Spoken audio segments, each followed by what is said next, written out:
오늘은 우리 교회가 설립된 지 5주년이 되는 날입니다. 2014년 12월 15일에 교회 개척이 결정되고 28일 만인 2015년 1월 11일에 첫 예배를 드리게 되었습니다. 그런데 그 과정이 정말 드라마틱했어요. 전혀 계획도 없고 생각지도 않고 있다가 갑자기 개척을 나가게 되었는데 한 달도 안 되는 사이에 사람들이 모이게 되고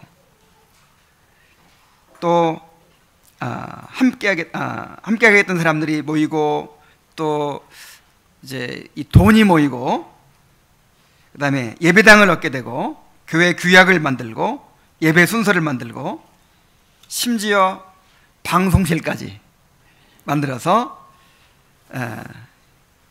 첫 예배를 드리게 되었습니다.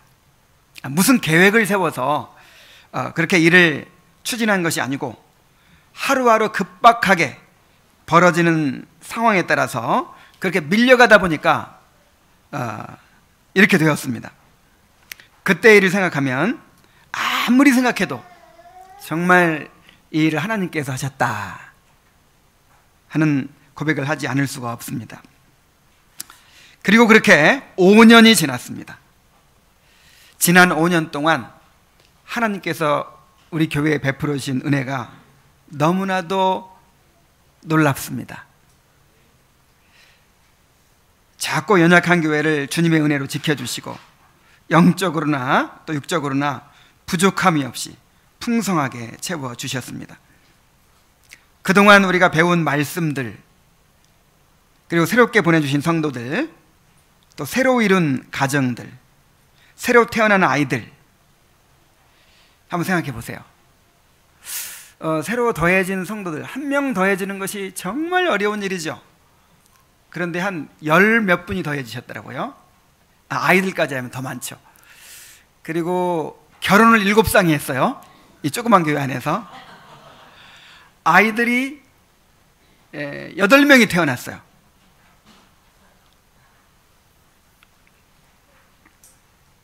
무엇보다도 성도들이 변화되고 성장을 했습니다. 우리 오늘 민지자매가 아파서 못 나왔는데 지난주에 전혀 그 신앙의 체질이 다른 사람이 우리 교회에 와가지고 어떻게 적응할 수 있었느냐 이렇게 물어보니까 말씀이 옳은 것뿐만 아니라 사람들이 변화가 되더래요. 그 말씀에 따라서 성도들이 변화되는 것을 보고 이 교회에 있어야겠다. 그래서 정착을 하게 됐다고 그렇게 고백을 하는 것을 들었습니다. 그리고 5년 만에 또 이 교회에 집사님들이 세워졌잖아요. 그리고 또 자매교회들을 하나님께서 우리에게 허락해 주셨습니다. 하나님께서 우리에게 모든 좋은 것을 아낌없이 부어주셨어요.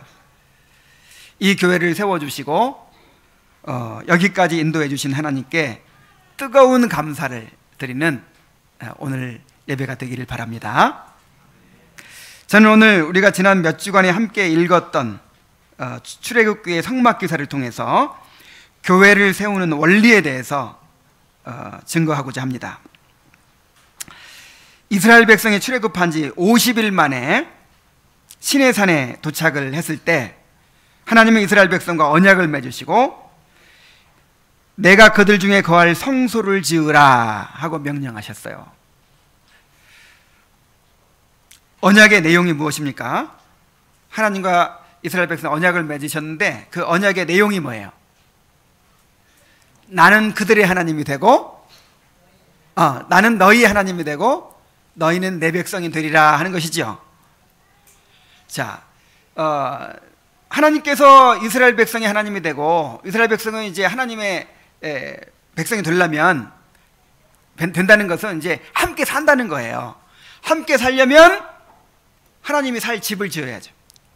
그래서 이스라엘 백성들이 천막을 치고 광야를 지금 여행하고 있으니까 하나님도 그 가운데 천막을 치고 함께 동고동락 하시겠다는 거예요. 그래서 출애굽기 25장부터 40장까지는 이 성막에 대한 하나님의 계시와 하나님이 계시하신 말씀대로 성막과 그 기구들을 만드는 과정들을 자세하게 기록하고 있습니다. 성경 통독을 시작하면 첫 고비가 바로 여기에요. 출애굽 19장까지는 술술 잘 익힙니다. 그 이제 역사가 계속 펼쳐지기 때문에 진도가 잘 나가죠. 그런데 20장부터 40장까지는 이제 모세의 율법과 그 다음에 그 성막에 관한 기사가 지루하게 계속되기 때문에 너무 읽기가 힘들어요. 이런 부분은 그냥 별로 필요 없겠다 싶고 그냥 지나치고 싶어요. 왜 하나님은 성막을 만드는 과정을 이렇게 길고 복잡하고 세세하게 그것도 반복적으로 이렇게 기록하게 하셨을까요? 중요하지 않으면 이렇게 하지 않았겠죠.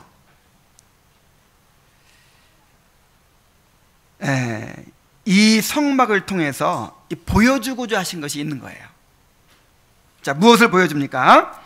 이 성막은 거룩하신 하나님을 보여주고 장차 우리가 들어가게 될 천국을 보여주고 무엇보다도 우리의 중보자 되시는 그리스도를 보여주는 것이기 때문입니다. 또한 이 성막은 신약 교회를 보여주고 성도들의 삶을 보여주는 것이기도 합니다. 바울은 교회가 하나님의 성전이라고 했고 하나님의 집이라고 했습니다. 또한 사역자들을 하나님의 집을 세우는 건축자들이라고 했습니다.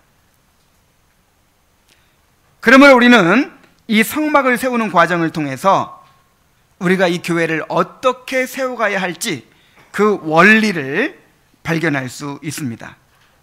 제가 이 성막 기사를 묵상하면서 틈틈이 여러분들과 나눴죠. 이제 그것을 오늘 총정리하는 것입니다. 그래서 이제 사실 본문이 오늘 25장 1절부터 9절까지 읽었지만 사실은 25장부터 40장까지예요. 이 전체를 다 읽고 나서 살펴가야 되는데 오늘 오전과 오후 두 번에 걸쳐서 이 말씀을 간단히 요약해서 전하도록 하겠습니다. 자, 하나님께서 성막을 어떻게 세우라고 하셨습니까?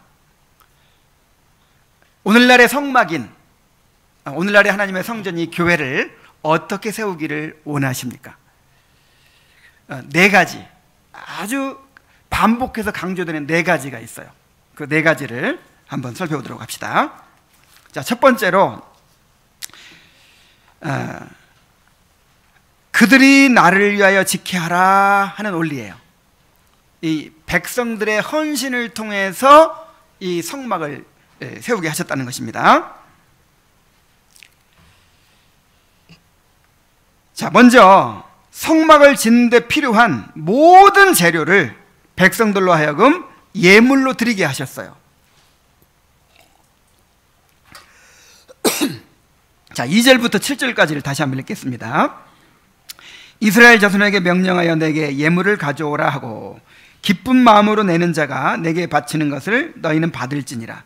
너희가 그들에게서 받을 예물은 이러하니 금과 은과 녹과 청색 자색 홍색 실과 가는 배실과 염소털과 붉은 물들인 순양의 가죽과 해달의 가죽과 조각목과 등유와 관유에 드는 향유와 분향할 향을 만들 향품과 호마노며 애복과 흉패에 물릴 보석이니라 그랬어요. 그 성막과 성막 안의 기구들과 또 그 기구들에 쓰이는 모든 무슨 기름이며 뭐 모든 그런 재료까지도 다 백성들이 예물로 드리게 만들었어요. 성막의 모든 부분들이 다 무엇으로 만들어졌어요? 백성들이 드린 예물로 만들어졌다는 것입니다. 또한 성막의 모든 부분들을 백성들이 직접 그들의 손으로 만들게 하셨습니다. 25장 8절에 보면은 내가 그들 중에 거할 성소를 그들이 나를 위하여 짓되. 자, 누가 지으라고 했어요? 그들이 지으라고 해라. 백성들 보고 지으라고 해라. 35장 10절에 보면은 무릇 너희 중 마음이 지혜로운 자는 와서 여호와께서 명령하신 것을 다 만들지니 그랬어요. 그리하여 부살렐과 오홀리압 같은 감독자들을 비롯해서 염소털로 실을 잡는 여인들에게 이르기까지 많은 사람들이 이 성막을 짓는 일에 참여했습니다. 자, 하나님이 왜 이렇게 하셨을까요? 하나님이 누구의 집인데, 자기 자신이 거할 집인데 하나님께서 능력으로 만드실 수 있잖아요. 반석에서 물을 나게 하실 수 있고 날마다 만나를 내리신 분이신데, 신비한 방법으로 하나님께서 그렇게 만드셨다면 더 백성들이 우러러볼 거 아니에요? 그런데 왜 백성들이 드리는 예물로 또 백성들의 그 수고를 통해서 이 성막을 세우게 하셨을까요? 이것은 이스라엘 백성으로 하여금 하나님께 자신을 드리도록 하신 것입니다. 자, 뭐 하도록 하셨다고요? 자신을 드리도록. 자, 하나님이 성막을 만들라고 하신 것은 하나님이 집이 필요해서가 아닙니다. 하나님은 천지에 충만하신 분이세요. 무한하신 분이세요. 그래서 어떤 공간에 갇혀 있을 수가 없어요. 이 우주 공간도 하나님을 가둬놓을 수가 없는 거예요. 그런데 그 20평밖에 안 되는 그 조그만 천막에 하나님이 사시겠습니까? 하나님께서 이 성막을 만들려고 하신 이유가 뭐예요? 누구를 위해서요? 사실은 이스라엘 백성을 위해서죠. 이스라엘 백성에게 자기를 내어주신 것입니다. 이스라엘 백성이 하나님과 교제하고 하나님의 영광을 보고 하나님을 상급으로 누릴 수 있도록 하나님이 자신을 내어주신 거예요. 자, 하나님께서 이스라엘 백성에게 자기를 내어주신 것입니다. 그래서 성막을 지으라고 하신 거예요. 그러므로 그들도 하나님의 사랑에 응답하여 자신을 하나님께 드리도록 하신 것입니다. 자, 왜 드려야 되죠? 이게 언약이에요, 언약. 여러분, 언약이 뭡니까? 한 편만 드려가지고 돼요? 결혼이 언약이죠. 이 하나님과 하나님의 백성 간의 언약을 나타내기 위해서 결혼 제도를 만드신 거예요. 신랑이 내 옆에 있는 이 여자를 위해서 여자를 아내로 맞이해서 죽음이 우리를 갈라놓을 때까지 사랑하겠습니다 하고 이제 서약을 하죠. 근데 그러면 아내도 어떻게 해야 돼요? 아내도 응답을 해야죠. 신랑만 서약하고 아내는 서약을 안 하면 결혼이 돼요, 안 돼요? 안 됩니다. 서로 응답을 해야죠, 응답을. 그런데 하나님께서 다 이루어 놓으시고 하나님께서 먼저 자기를 다 내어주시고 그리고 은혜를 주셔서 정말 하나님을 사랑하는 마음까지 다 넣어주시고 그렇게 하나님을 사랑하는 마음으로 자기를 드리게 하신 것입니다. 그러니까 예물을 드린 것은요, 자기를 드린 거예요, 자기를. 오늘도 마찬가지죠. 우리가 헌금을 드리는 것은 우리를 대표하는 것이죠. 이 헌금을 통해서 우리 자신을 드리는 것입니다. 이 성막 자체가 이 하나님의 언약을 이루는 거잖아요. 장차 이제 그 언약이 완성되어서 하나님과 영원히 연합하여 그 하나님의 영광을 누리게 될 것을 이 성막을 통해 나타내는 거예요.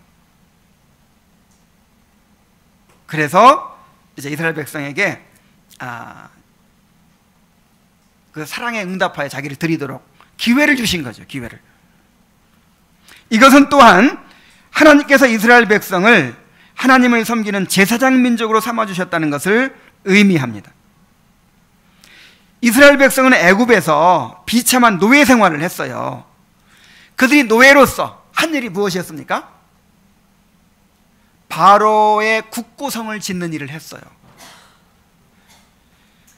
그야말로 아무 의미도 없고 무가치하고 아무런 거기서 기쁨을 얻을 수 없고 보람을 얻을 수 없는 그 일에 혹사당하면서 그렇게 죽어갈 수 없는 죽어갈 수밖에 없는 그런 사람들이었어요. 그런 사람들을 구원해 내셔서 제사장 민족으로 삼아주시고, 이제는 바로의 국고성이 아니라 뭘 짓는 사람들? 하나님의 집을 짓는 사람들로 만들어 주신 거예요.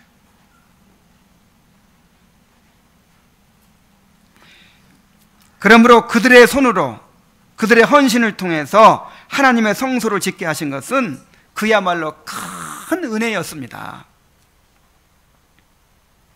이와 같이 하나님은 우리에게 하나님의 성전된 교회를 이루게 하시고 또한 세우게 하셨습니다.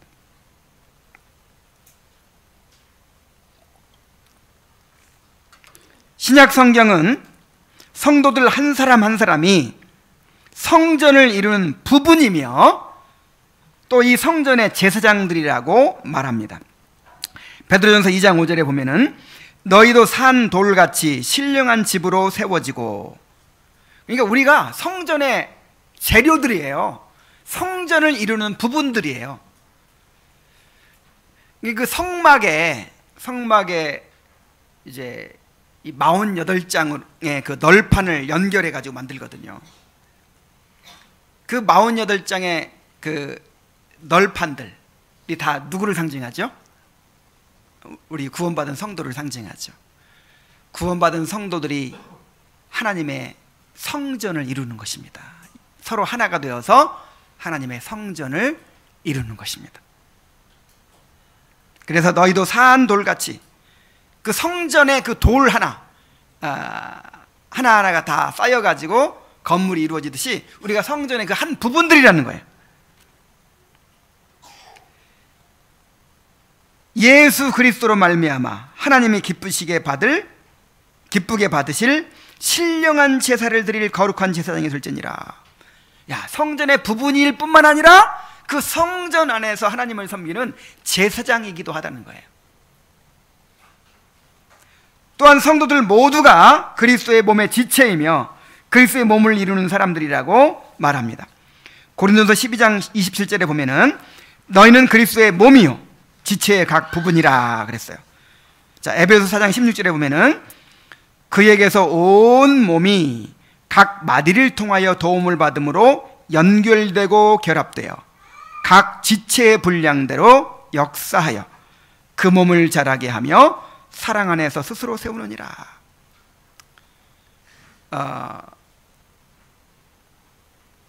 이 교회는 그리스도의 몸이죠. 그리고 우리는 그의 지체죠. 그런데 몸이 어떻게 자라죠? 이 지체는요, 몸의 일부일 뿐만 아니라 몸을 자라게 하는 역할을 하는 거예요. 손과 발, 우리의 눈과 귀와 코와 우리의 위장과 우리의 모든 지체들이 각자의 역할을 함으로써 우리 몸을 자라게 하고 우리 몸을 세워가죠. 그래서 우리는 교회의 일부임과 동시에 그 교회를 세우는 건축자들이에요. 그 교회를 세우고 섬기는 제사장들이에요. 직분자들만이 아니라 직분자들만 교회를 세우는 사람들이 아니고 이 교회의 지체된 모든 성도가 교회를 세우는 사람들이라는 것입니다. 자, 에베소서 4장 11절 12절 말씀을 한번 찾아봅시다.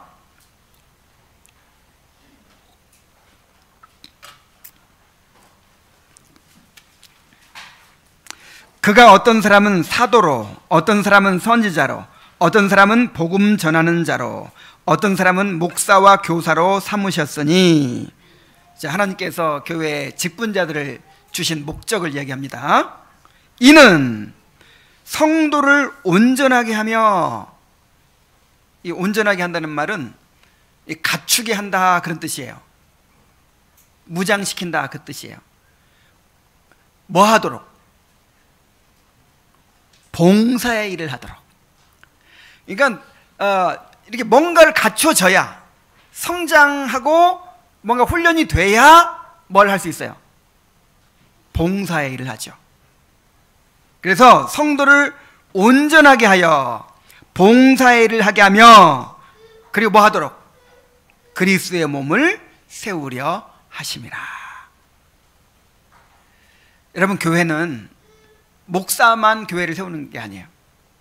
장로만 교회를 세우는 게 아니에요. 누가 교회를 세우는 거예요? 모든 성도가 함께 세우는 거예요. 우리 몸을 봐도 알잖아요.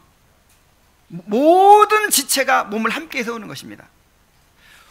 목사나 장로나 집사나 은사와 기능은 다를 수 있어요. 목사나 집사나 장로나 일반 성도나 은사와 기능, 역할은 다를 수 있어요. 그러나 그리스도의 몸된 교회를 세우는 책임은 똑같습니다. 맞습니까? 목사가 조금 더 책임 있는 거 아닌가요? 목사는 교회에서 사례비도 받고 교회 일만 하는 사람이니까 목사에게 책임이 훨씬 더 큰가요? 그냥 일반 성도들은 그냥 자기를 위해 살아두는가요? 그렇지 않다 이 말. 책임은 똑같아요. 근데 뭐가 달라요? 은사가 다르고 그 기능이 다르고 역할이 달라요.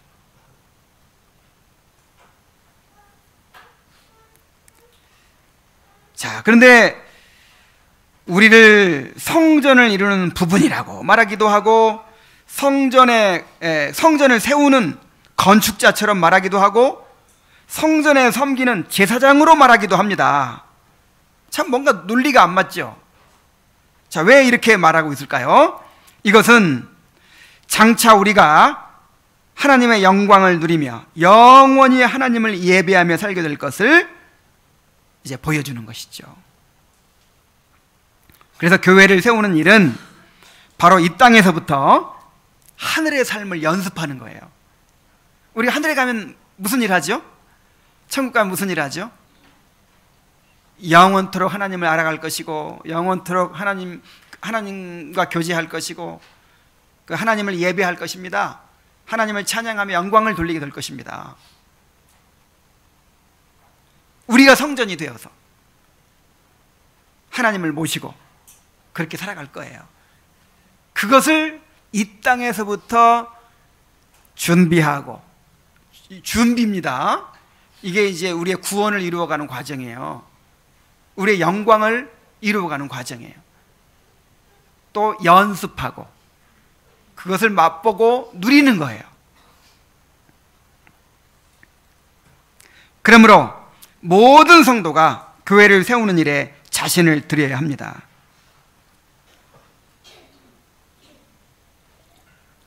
이 일을 위해 수고하고 힘쓰고 희생하고 십자가를 지고 또 이 일을 위해서 고난받아야 돼요.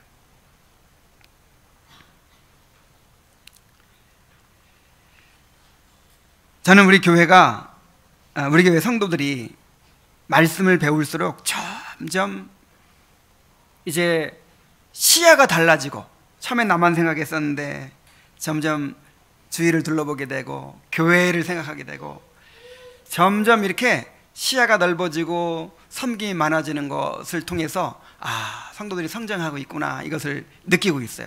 정말 이것 때문에 감사드리고 있습니다. 특별히 개혁교회 성도들이 빠지기 쉬운 함정이 있어요. 개혁교회는 부서별로 따로 예배를 드리지 않죠. 절기도 없어요. 온갖 행사들도 없고 뭐 봉사할 일들이 별로 없습니다. 그리고 무엇이 옳고 그른지에 대해서 끊임없이 배우면서 기복신앙이나 율법주의나 무슨 신비주의나 이런 비성경적인 요소들을 철저히 배격하려고 노력합니다. 그런데 우리의 죄성은 이런 것조차도 육체의 기회를 삼습니다. 그래서 잘못된 것을 하지 않겠다고 그렇게 배척하고 배격하고 하다 보니까 지나치게 실용적이 되고 계산적이 돼서 거룩한 낭비를 하려고 하지 않아요.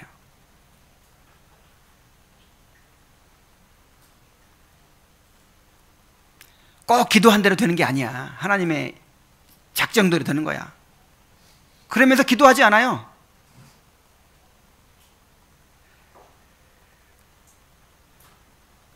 교회의 여러 가지 모임들에 참여하지 않고 헌금하려고 하지 않고 자신을 희생하고 헌신하려고 하지 않게 되기 쉬워요. 뭐 일반 교회 다니면 뭐 주일학교 교사 해라, 뭐 해라 얼마나 섬길 일이 많습니까? 그런데 그런 것이 뭐 좋은 게 아니라고 하니까 그런 걸 안 하면서 점점 이제 희생하기 싫어하고 뭔가 수고하기 싫어하고 이제 그런 사람들이 된다 이 말이에요. 되기 쉽다 이 말이에요. 그러면서 계속해서 뭐만 해요? 배우기만 해. 계속해서 배웁니다. 그러면 교회가 어떻게 되겠습니까? 점점 머리만 커지고 점점 날카로워지고 냉랭해지고 이 지식은 교만하게 한다고 하잖아요. 이게 참 착각하기 쉬워요. 내가 뭔가를 알게 되면 내 수준이 그만큼 올라갔다 이렇게 생각을 해요. 하나님은 우리가 어떻게 행하는가로 우리를 평가하시는데 우리는 뭘로 평가해요? 내가 배운 걸로 평가해요. 내가 알고 있는 걸로 평가해요. 그래서 점점 말은 화려해지는데 실제로 헌신은 없는 그런 사람들이 되기 쉬워요. 비판하고 판단하고 자 그러면서 실제로 헌신은 없는 희생은 없는 자 그런 사람들 그런 교회가 된다면 얼마나 참 끔찍한 일입니까? 절대로 우리가 이렇게 되지 않도록 해야 됩니다.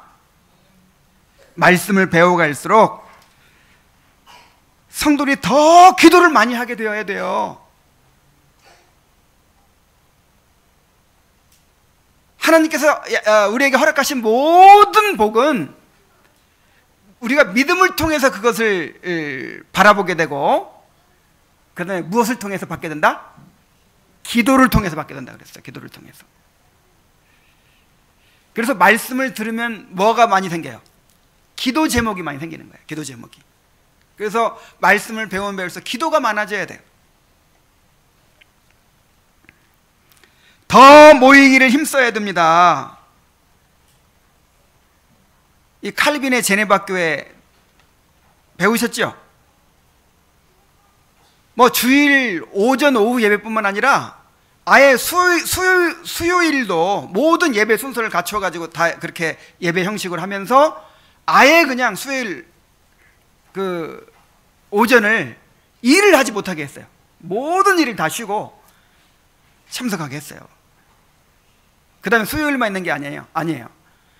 목요일 날도 있고 금요일 날도 있고 화요일 날도 있고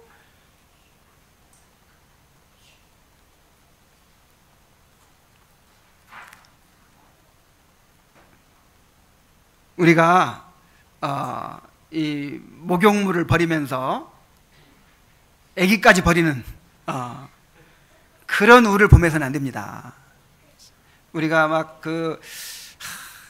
이 기복신앙에 사로잡혀가지고 그 다음에 그 자기 의에 사로잡혀가지고 율법주의에 사로잡혀가지고 그렇게 맹목적으로 하는 거 그런 거 배격하면서 정말 순수한 열심으로 믿음으로 행해야 될 것까지 그렇게 소홀히 해서는 안 돼요.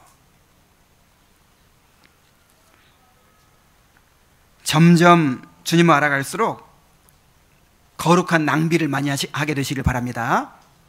정말 시간 낭비하고 물질도 낭비하고 그 주님을 사랑했던 그 여인을 보세요. 300데나리온의 그 향유를 그냥 예수님 발에 부어드리잖아요. 그냥 올리브유 그래가지고 부어드려도 칭찬받을 텐데 그거 부어드리잖아요. 예수님께서 낭비했다고 책망하셨나요?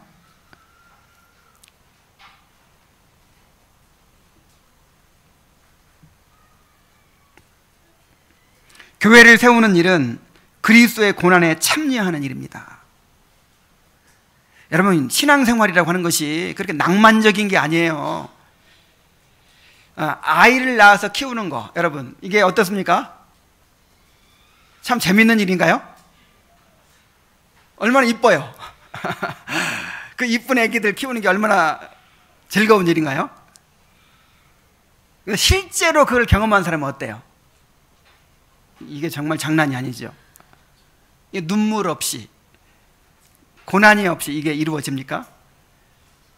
여러분, 이 교회를 세우는 일,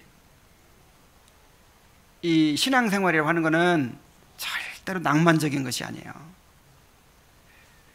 그리스도의 고난을 본받는 일입니다. 그리스도와 함께 고난받는 일입니다.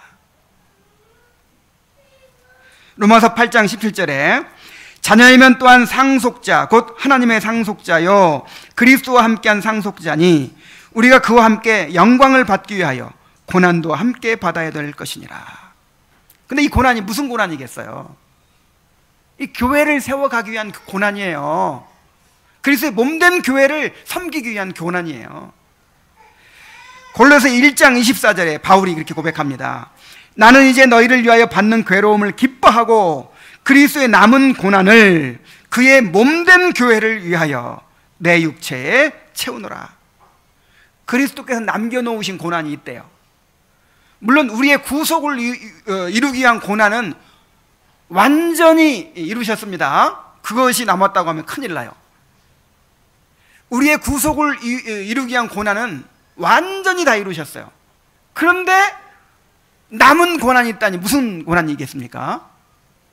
이 교회가 완성되지 않았잖아요. 이 교회가 이제 완성되기까지 그 고난이 남아있다는 거예요. 그 고난에 우리를 참여시킨다는 거예요.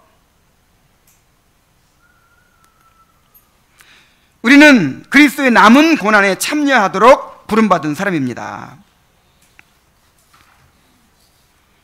어떻게 눈물이 없이 수고와 희생이 없이 이 주님의 교회가 세워질 수 있겠습니까? 참 우리는 좋은 교회를 원하죠. 좋은 교회. 좋은 교회를 원하고 그 좋은 교회에 소속되기를 원하고. 근데 좋은 교회는요,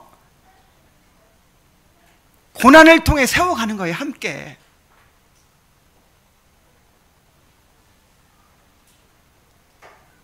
하늘에서 뚝 떨어지는 게 아니고요.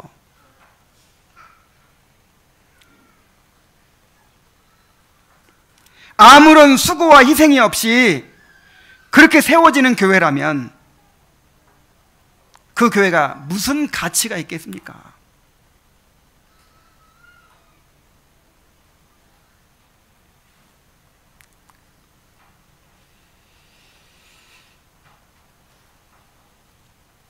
여러분, 하나님께서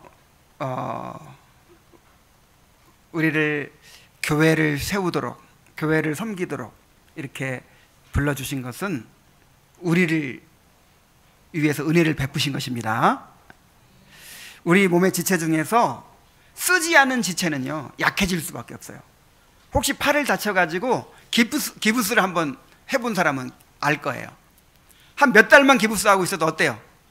이걸 안 쓰고 있으니까 막 고생한 팔은 야위어지고 안 쓰고 편안히 있는 팔은 막 이렇게 굵어지고 그렇게 됩니까? 그냥 가늘어져 버려요. 약해져 버려요.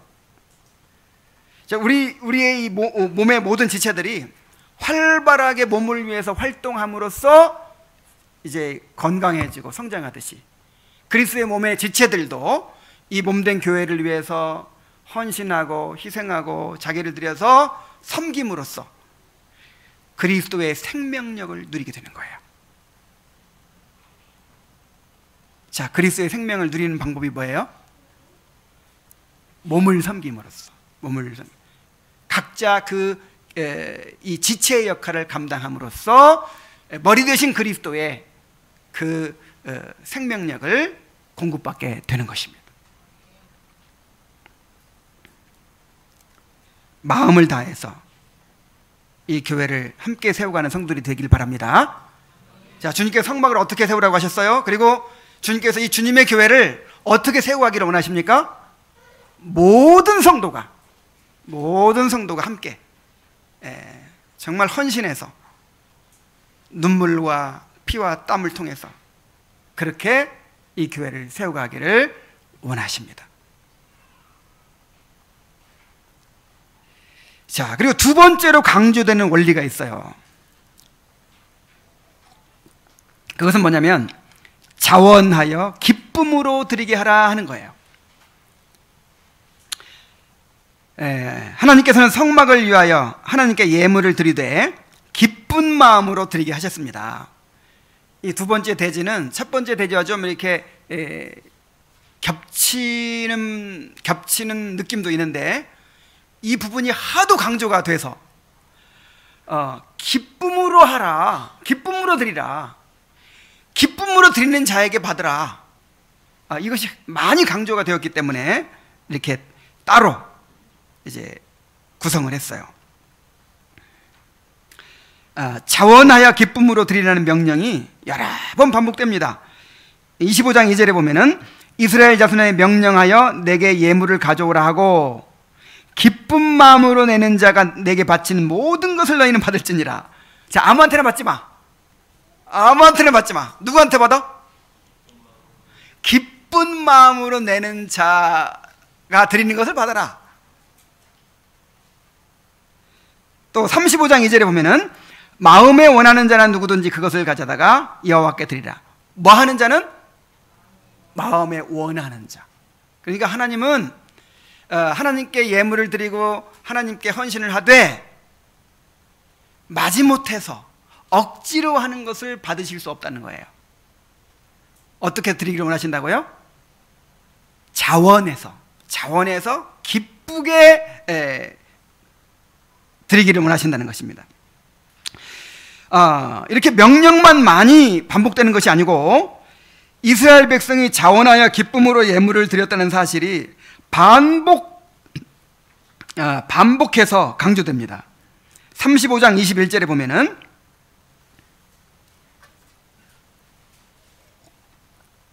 마음이 감동된 모든 자와 자원하는 모든 자가 와서 회막을 짓기 위하여 그 속에서 쓸 모든 것을 위하여 거룩한 옷을 위하여 예물을 가져다가 여호와께 드렸으니, 그랬죠. 마음이 감동된 자, 자원하는 자. 그 다음에 29절에 보면은 마음에 자원하는 남녀는 누구나 여호와께서 명령하신 것을 만들기 위해 물품을 드렸으니 이것이 이스라엘 자손이 여호와께 자원하여 드린 예물이니라. 이 자원했다는 말이 막 계속 반복되죠. 그리고 백성들의 예물을 너무 많이 가져오는 바람에 막 끊임없이 가져오는 거예요. 그래서 성소에서 일하는 사람들이 일을 중단하고 이제 제발 그냥 그만 가져오라고 이렇게 호소할 정도였어요. 36장 3절로 7절에 보면은 그들의 이스라엘 자손의 성소의 모든 것을 만들기 위하여 가져온 예물을 모세에게서 받으니라. 그러나 백성이 아침마다 자원하는 예물을 인하여 가져왔으므로 성소의 모든 일을 하는 지혜로운 자들이 각기 하는 일을 중지하고 와서 모세에게 말하 이르되 백성이 너무 많이 가져오므로 여호와께서 명령하신 일이 쓰기에 남음이 있나이다. 모세가 명령을 내리매 그들이 진중에 공포하여 이르되 남녀를 막론하고 성소에 드릴 예물을 다시 만들지 말라 하매 백성이 가져오기를 그치니 있는 재료가 모든 일을 하기에 넉넉하여 남음이 있었더라. 이스라엘 백성이 정말 기쁨으로 드렸어요. 자원해서 기쁨으로 드렸어요. 그리고 그냥 계속해서 드렸어요. 막 넘치도록, 막 일하는 사람들 일을 못할 정도로 그렇게 막 드렸어요. 왜 그렇게 드렸을까요? 그럴 만한 사람들이 아니잖아요. 아니 어떻게 어떤 맘 먹고 이렇게 기쁨으로 즐거이 막 드리게 됐을까요? 이 성막 기사 중간에 금송아지 사건이 삽입되어 있어요. 이거 다 이게 이유가 있습니다. 자, 백성들이 이렇게 즐거이 예물을 드린 것은 바로 금송아지 사건 직후였어요. 자, 하나님과 이제 언약을 체결했습니다. 하나님과 너희는 내 백성이 되고 나는 너희 하나님이 되리라, 이렇게 이제 언약을 굳게 체결했어요. 이제 결혼을 한 거예요. 이제 결혼 관계가 성립된 거예요. 그런데 몇 주도 지나지 않아서 바람을 피운 거예요. 모세가 이제 결혼을 했으니까 신방을 마련해야 되잖아요. 그래서 성막에 대한 계시를 받느라고 산에 올라가서 뭐 얼마 동안 40일간 있었으니까 이제 얼마 동안 이제 안 보이니까 이스라엘 백성들이 뭘 만들었어요? 금방 금송아지를 만들었어. 애굽에서 늘 보았던 그 우상을 만들어 놓고 이것이 우리를 애굽 땅에 인도해낸 하나님이라 하면서 춤추고 축제를 벌리고 그렇게 뛰어놀면서 그렇게 완전히 이방인처럼 되어버렸어요. 이것은 뭐하고 똑같으냐면 결혼한 지 얼마 안 됐는데 그렇게 나와 결혼해달라고 그렇게 사정을 하고 그렇게 평생 사랑하겠다 맹세를 하고 그렇게 결혼해놓고 단 며칠 만에 그냥 바람을 피운 거예요. 그래서 하나님이 진노하셨습니다. 그래서 모세에 그러셨어요. 내가 이 백성을 진멸하겠다. 그리고 너를 통해서 다시 큰 민족을 이루겠다. 그래서 이스라엘 백성은 완전히 멸망할 수밖에 없는 상황에 처하게 됐어요. 그런데 모세가 그들의 죄를 용서하시옵소서, 그렇지 않으면 주님의 기록하신 책에서 내 이름을 지워버려 주옵소서 라고 하면서 자기 목숨을 걸고 그렇게 하나님께 매달려서 반복해서 간구하는 바람에 하나님께서 진노를 돌이키셨어요. 그리고 그들의 죄를 용서해 주시고 그 다음에 성막에 대한 계시를 다시 주신 거예요. 자, 내가 너희를 용서하고 다시 내가 너희 남편 노릇을 하겠다. 그러니 이제 내가 너희들 중에 거할 성막을 지으라. 그리고 성막을 짓기 위해서 예물을 가져와라. 그런 이스라엘 백성들이 얼마나 감격했겠어요. 영원히 멸망할 뻔했잖아요. 죽을 뻔했잖아요. 그런데 살아난 거예요.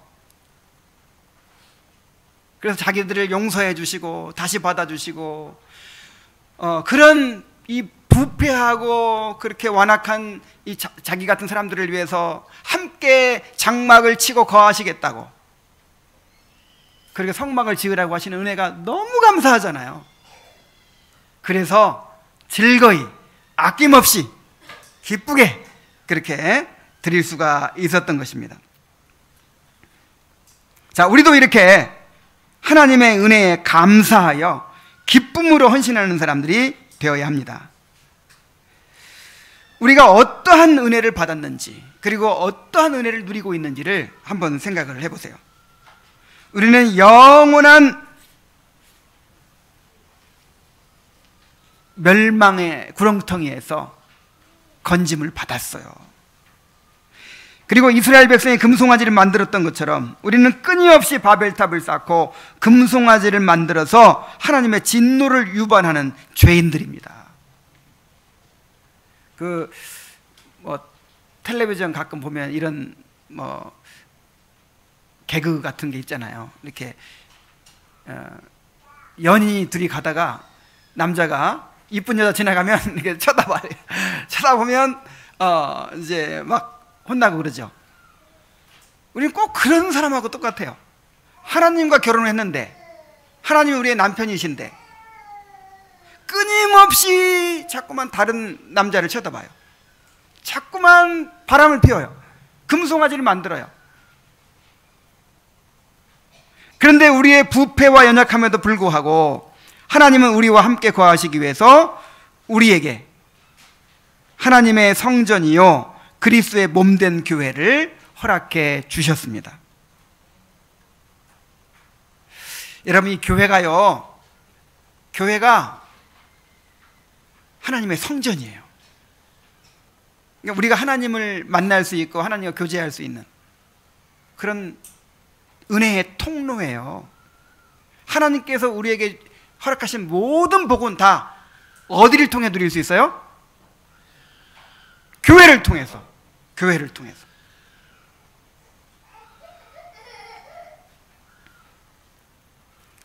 우리를 하나님의 성전의 부분들로 삼아주시고, 우리를 몸된 교회의 지체로 삼아주시고, 이 교회를 통하여 그리스도 안에 있는 모든 신령한 은혜를 값없이 누리게 해 주셨습니다. 이 교회를 통해서 하나님의 함께 하심을 누리게 해 주셨어요. 그러므로 우리가 감사함으로 크게 기뻐하며 주님의 교회를 섬겨야 하는 것입니다. 하나님은 스스로 충족하신 분이기 때문에 부족한 것이 없으십니다. 우리의 섬김을 전혀 필요로 하지 않으시는 분이십니다. 그런데 왜 우리에게 예배를 드리라고 하고 예물을 드리라고 하고 이 교회를 세우라고 하십니까? 바로 우리를 구원하시고 자기 백성을 삼아주신 하나님께 감사를 드리게 하며 이를 통해 하나님과의 교제를 누리며 하나님을 즐거워하게 하신 것입니다. 우리 인간의 제일 가는 목적이 뭐예요? 하나님을 영화롭게 하며 그를 영원토록 즐거워하는 것이라고 했죠. 하나님을 영화롭게 하는 것과 즐거워하는 것이 서로 연결되어 있습니다. 그러니까 이것은 하나님의 영광을 위한 것이기도 하고 우리의 행복을 위한 것이기도 해요. 하나님의 영광을 알아가고 그 영광을 찬양하며 즐거워하는 것이 우리 인생에 누릴 수 있는 최고의 행복입니다. 그 행복을 누리도록 우리에게 이러한 사명을 허락해 주신 것이죠. 그러므로 우리가 하나님께 드릴 수 있는 것 자체가 은혜입니다. 아무나 드리려고 하지 않았어요. 뭐 아무나 주님을 섬길 수 있습니까? 제사장만 섬길 수 있어요. 특별히 택함 받은 사람만 섬길 수 있어요. 하나님께서 거룩히 하신 자들만 하나님께 와서 섬길 수 있는 거예요. 그리고 섬길 수 있는 모든 것들도 이미 다 하나님의 것입니다. 우리 것이 아니에요. 이스라엘 백성이 드린 모든 예물은 다 하나님께서 그들에게 주신 것들이었습니다. 하나님이 이스라엘 백성이 애굽을 떠나올 때 애굽 사람들로부터 많은 물품을 취하게 하셨어요. 출애굽기 3장 22절에 보면은 여인마다 그 이웃 사람과 및 자기 집에 우거하는 자에게 은폐물과 금폐물과 의복을 구하여 너희 자녀를 꾸미라. 너희가 애굽 사람의 물품을 취하리라. 아니, 애굽에서 나오는데 노예 생활에서 이제 구출을 받는 그 장면인데 나갈 때 뭐 하라고요? 애굽 사람들한테 금 내놔, 금폐물 내놔, 은폐물 내놔 해가지고 그것들을 다 취하라는 거예요. 그래가지고 아이들 다 꾸미라는 거예요. 그래서 그 명령대로 출애굽기 12장 36절에 보면은 여호와께서 애굽 사람으로 백성에게 은혜를 입히게 하사 그들의 구하는 대로 주게 하심으로 그들이 애굽 사람의 물품을 취하였더라. 그리고 애굽 사람의 마음을 감동시켜 가지고 이거 내놔 하면 줘요. 금바지 내놔, 금목걸이 내놔. 그래가지고 애굽 사람들이 떠나는 이스라엘 백성들한테 막 금폐물, 은폐물을 막 주는 거예요. 아니, 광야 가는데 뭐가 필요해 그게? 에? 광야 생활에 금폐물, 은폐물이 무슨 필요가 있어요? 왜 이것을 주셨을까요? 시내산에 도착하면 성막을 지키잖아요. 그 성막을 이스라엘 백성들의 헌신을 통해서 지켜야 하시기 위해서. 하나님은 뭐든지 그냥 만들어내실 수 있잖아요. 메추라기도 막 불러오시고 그냥 만나도 내리시고 그냥 구름기둥 불기둥도 나타내시고 하는데 그거 왜 못하시겠어요? 근데 이스라엘 백성한테 미리 준 거예요. 나 이걸로 나한테 선물 나한테 드려라 하고 미리 다 주신 거예요. 그리고 이렇게 드릴 수 있도록 그 모든 물품을 주실 뿐만 아니라 그들에게 하나님께 드리고자 하는 마음도 주셨어요. 여러분, 이게 중요합니다. 어떤 마음을 주셨어요? 하나님께 드리고자 하는 마음. 이것이 은혜입니다. 이것이 하나님께 감사하고 하나님을 즐거워하고 하나님께 기쁨으로 드리고자 하는 것이야말로 가장 큰 행복을 소유한 것입니다. 아마 이때 이스라엘 백성이 가장 행복했을 거예요.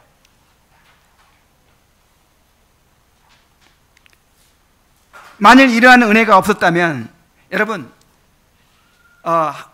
하나님께 드리고자 하는, 하나님께 감사하고 자원하여 드리고자 하는 이 마음이 없으면 어떻게 될까요? 이 마음이 없으면 어떻게 될까요? 그 금송아지 잠깐 보면 알잖아요. 하나님께 받은 걸 가지고 금송아지 만드는 거예요. 여러분에게 정말 하나님께 드릴 수 있는 마음, 하나님을 위해 헌신할 수 있는 마음 안 주시면 여러분 뭐하고 살까요?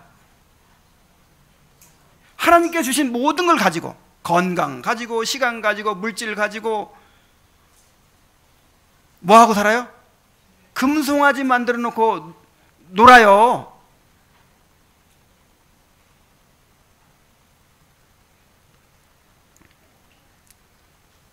자, 하나님은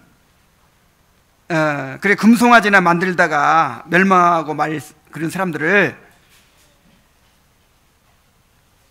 하나님께 드리고자 하는 마음을 주셔서 하나님이 거하실 집을 세우게 해주셨어요. 이것이 얼마나 큰 은혜입니까? 하나님은 우리에게 이와 같은 은혜를 주셨습니다. 우리에게도 많은 것을 주셨습니다. 우리를 영원한 멸망에서 건져내시고 그리스도 안에서 하늘에 속한 모든 신령한 복을 주셨어요. 우리에게 물질을 주시고 건강을 주시고 직장을 주시고 가정을 주시고 재능과 은사를 주시고 온갖 좋은 것들을 다 베풀어 주셨습니다. 우리한테 천국을 주시니까 이 땅에서 안 주셔도 돼요. 그렇죠? 안 주시면 안 주셔도 감사할 수 있어요. 왜냐하면 뭘 주셨으니까? 천국을 주셨으니까. 근데 이 땅에 잠깐 살아가는 동안에도 이렇게 좋은 것들을 주셨어요. 금폐물, 은폐물, 광야에 쓸데없는 것처럼 느껴지던 그런 걸 주셨듯이 우리가 고난만 받으면서 고생하며 살아도 감사해야 되는데 우리에게 이토록 풍성한 은혜를 주신 이유가 뭘까요? 주님을 위해 드리도록 주신 것입니다. 교회를 섬기도록 주신 것입니다. 자, 뭘 섬기도록? 자, 칼빈은 기독교 강요에서 이렇게 얘기했어요. 주님이 우리에게 무엇을 주셨든지 간에 그것은 교회의 공통의 유익을 위하여 사용한다는 조건으로 주신 것이다. 자, 어떤 조건으로? 그것이 영적인 은사든 그것이 우리의 본성적으로 가지고 있던 어떤 재능이든 그것이 우리의 물질이든 시간이든 건강이든 우리가 가진 모든 것들이 어떤 조건으로 주셨다?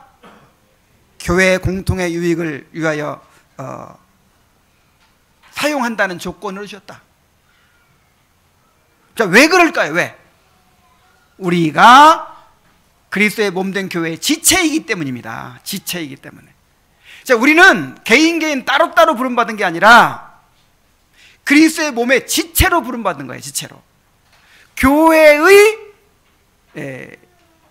일부로. 그래서 이 교회아라는 말을 쓰는 거예요. 교회아. 뭐라고요? 교회아. 우리 자신을 교회아로 인식해야 돼요. 교회의 지체로서 살아가야 된다 이 말이에요.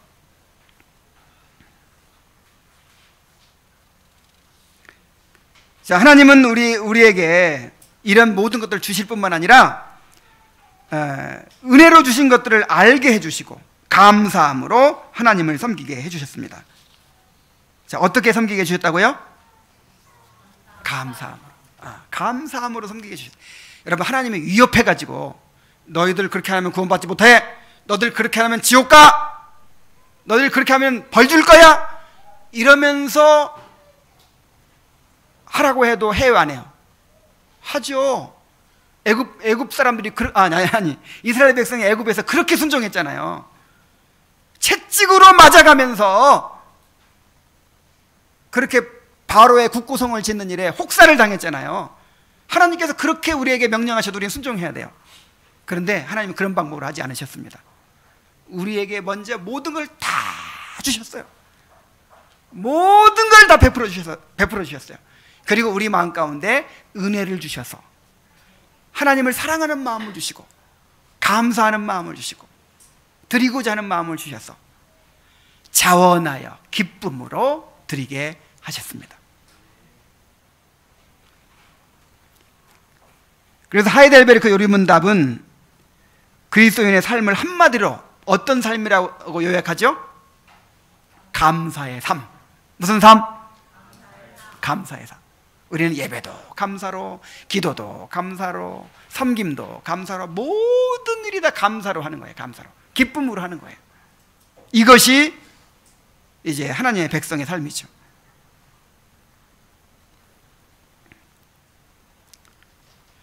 여러분은 하나님의 은혜에 감사하여 기쁨으로 섬기고 있습니까? 만일 주님을 섬기는 기쁨을 잃고 있다면 이건 정말 이것처럼 큰 불행이 없어요.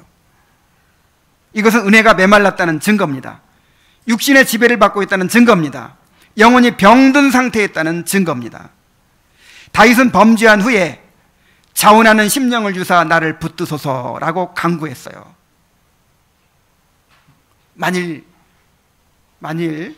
정말 하나님께 감사하는 마음, 자원하여 기쁨으로 섬기고자 하는 마음, 이런 마음이 내 안에서 용솟음 치지 않는다면 여러분 회개하셔야 됩니다. 그리고 자원하는 심령을 주셔 나를 붙들어 달라고 그렇게 은혜를 구해야 됩니다. 그래야 속히 주님을 섬기는 기쁨과 행복을 회복하게 되기를 바랍니다. 그래서 여러분, 주님의 집은 어떻게 세워져야 돼요? 우리의 헌신을 통해 세워져야 되는데 그 헌신이 어떤 헌신이어야 돼요? 자원하여 기쁨으로 드리는 헌신이어야 돼요. 또 이거를 또 이제 악용해가지고 나는 지금 자원하는 마음이 없어, 기쁨이 없어, 그러니까 안 해야지. 또 이거는 정말 바보 같은 사람이에요. 의무라는 게 또 있어요. 의무. 여기서 말하는 거는 기쁨으로 드리는 자에게 받으라, 이 말은 무슨 말이에요? 기쁨이 없는 사람은 안 드려도 된다 이거예요? 기쁨으로 드려라 이 말이죠. 우리 주님의 교회는 기쁨으로 헌신하는 사람들에 의해서 세워져 갑니다. 그렇게 될 때 자기 의를 쌓지 않게 될 거예요. 그렇게 될 때 내 공로를 내세우지 않게 될 거예요. 그렇게 될 때 오직 주님의 은혜만 드러나고 주님께만 영광이 돌려지는 그런 교회가 될 것입니다. 그런 교회를 이루어 갑시다. 기도하겠습니다.